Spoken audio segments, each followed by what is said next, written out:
pembelajaran dipusatkan pada pribadi seseorang.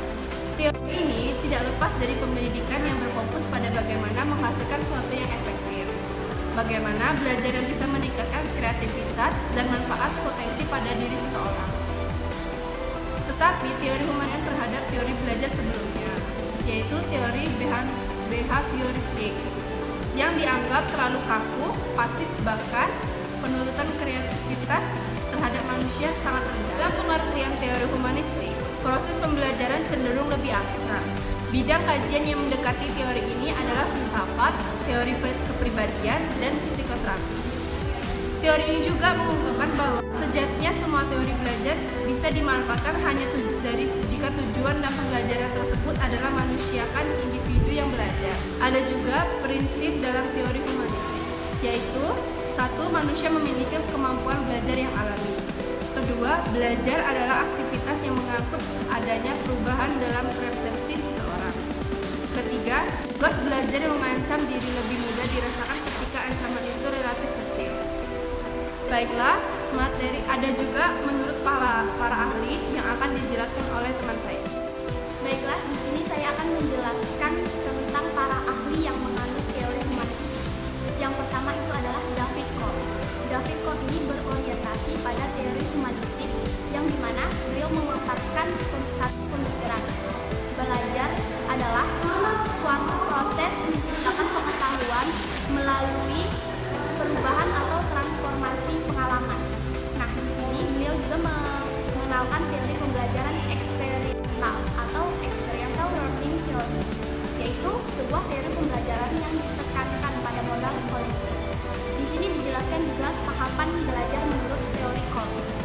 Yang pertama ada concrete experiential, yaitu merupakan tahapan paling awal di mana seseorang mengalami suatu kejadian sebagaimana adanya. Dia melihat, merasakan, lantas menceritakan kembali kepada orang lain. Tahapan kedua yaitu reflection observation, yaitu di mana tahapan ini seseorang yang telah mengalami kejadian tadi, pengalaman tadi, melakukan observasi untuk mencari jawaban. Dan tahapan selanjutnya itu tahapan abstract conceptualization, yaitu tahapan kondisi di mana seseorang berusaha membuat abstraksi atau mengembangkan teori dari objek perhatian suatu kejadian tadi. Dan tahapan terakhir yaitu accumulative experimentation. Tahapan ini berupa titik di mana seseorang secara aktif melakukan percobaan yang merupakan hasil dari aplikasi konsep dan teori situasi kenyataannya. Selanjutnya, teori yang akan dijelaskan oleh teman kami, Cynthia. Pandangan kedua adalah pandangan dari Hadi dan Malford. Sedikit dari pandangan sebelumnya, pandangan Ford telah mempengaruhi pandangan dari Hadi dan Malford, di mana mereka berkisarkan pada teori humanistik. Menurut mereka ada beberapa golongan orang belajar. Yang pertama adalah golongan aktivis, yang bermaksud di mana orang di sini melibatkan diri mereka yang tidak sungkan untuk berkontribusi dalam setiap kegiatan. Mereka menginginkan pengalaman baru. Sifat orang dengan sifat aktivis ini seperti biasa mudah diajak mengobrol, pemikirannya relatif terbuka, bisa menghargai pendapat orang lain. Golongan kedua yaitu golongan reflektor, yang bermaksud orang yang berkarakteristik yang sangat berhati-hati, cenderung memiliki banyak pertimbangan.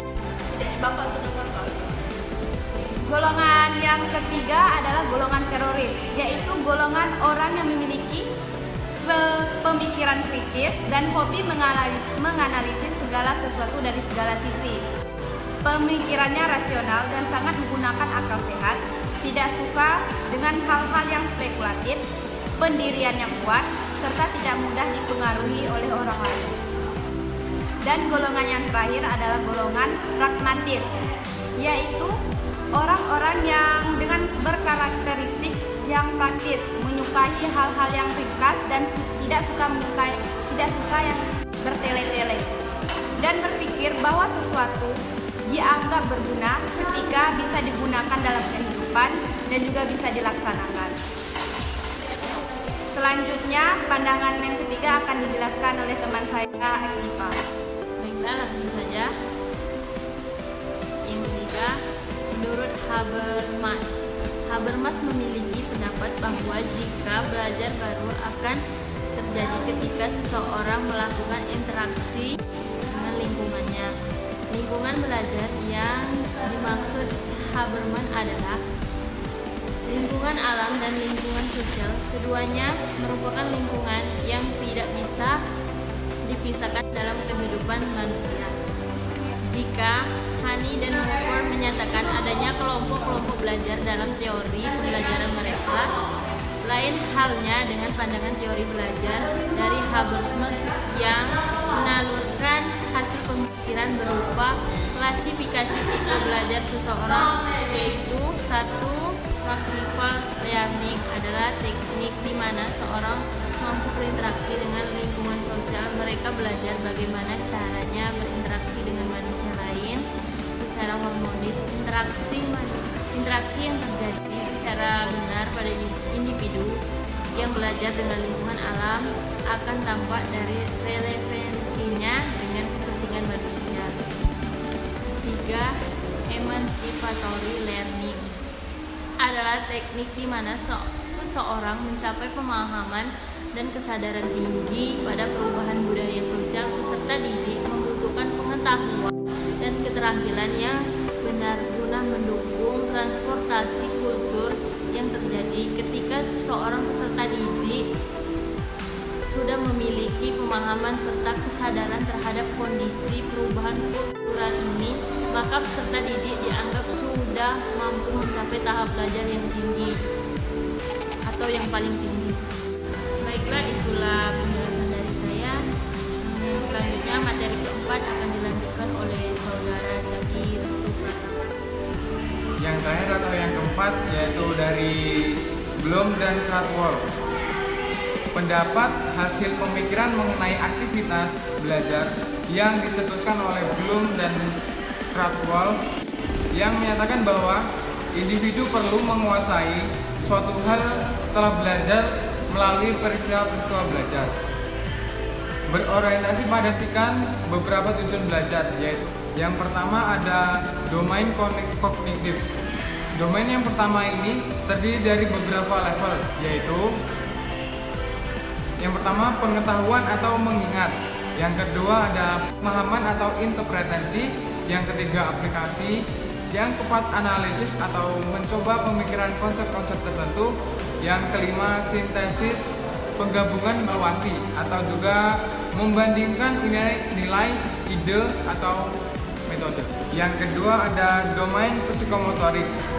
Pada domain ini ada beberapa bagian yang merupakan rangkaian dari psikomotorik, antara lain menirukan gerakan, menggunakan konsep untuk bergerak, dan melakukan beberapa gerakan sampai benar. Yang terakhir sampai berhasil melakukan gerakan tersebut secara wajar. Yang ketiga, domain afektif. Pada akhirnya, Bloom dan Krathwohl meruncingkan pemikiran bahwa hasil belajar pada domain sebelumnya dipraktikkan ke dalam domain afektif yang terdiri dari pengenalan atau sadar akan adanya sesuatu, respon atau berpartisipasi, penghargaan atau menerima nilai tertentu, mengorganisasikan atau menghubungkan, dan yang terakhir pengalaman atau menjadikan nilai sebagai pola hidup. Baiklah, mungkin itu saja yang bisa saya sampaikan. Bila ada kurang dan lebihnya saya mohon maaf. Wassalamualaikum warahmatullahi wabarakatuh. Baiklah, itulah yang dapat